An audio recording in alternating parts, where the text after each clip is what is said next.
Hello, this is Heaven Schaefer again, the hipster expert, and today I want to talk to you about books that hipsters read. Hipsters like to read books that no one else reads because they consider it to be because it's different, and they think the really popular books are way too mainstream.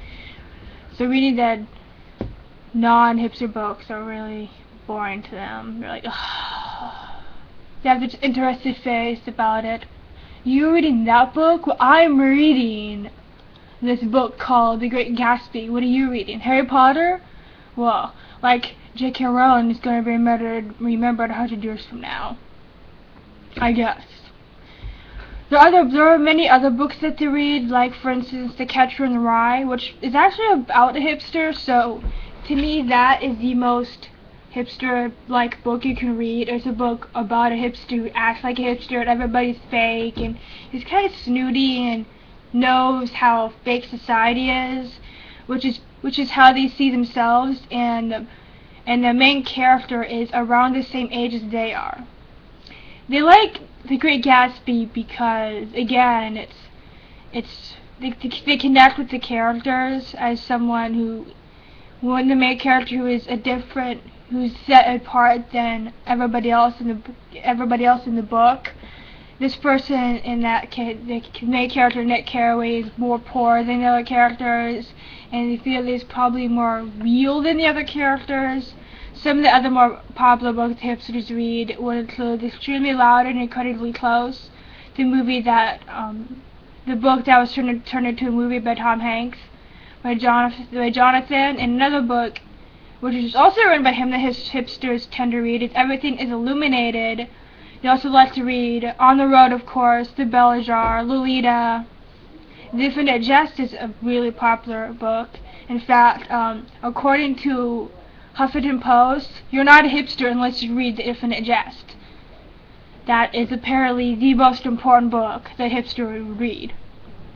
They don't just read books that they want to read, they also read books that they have to be seen reading, that they will look extremely smart reading, that they have to read like those pompous books like War and Peace that no one ever reads because it's too long. Again, it's The Infinite Jest, Gravity's Rainbow, Bleak House, a lot of Crime and Punishment, a lot of Russian authors, classics, The Divine Comedy, Les Miserables, Atlas Shrugged, Moby Dick, War and Peace, like I said, a lot of really long, The Corrections, Odyssey, Histories, really huge books like this big, and really old books, Russian authors especially, because they're just depressing. Always some kind of really depressing, dark theme to them. I don't know what it is about older Russian books that are made in the 1800s, but they're really depressing. They seem to be more depressing than back when during the communist era. Of course, they have to have that way, because otherwise the communist country would be mad. There's a lot of books that have to be seen reading because they want to seem really intelligent. Anna Karenina, Jane Eyre, Pride and Prejudice.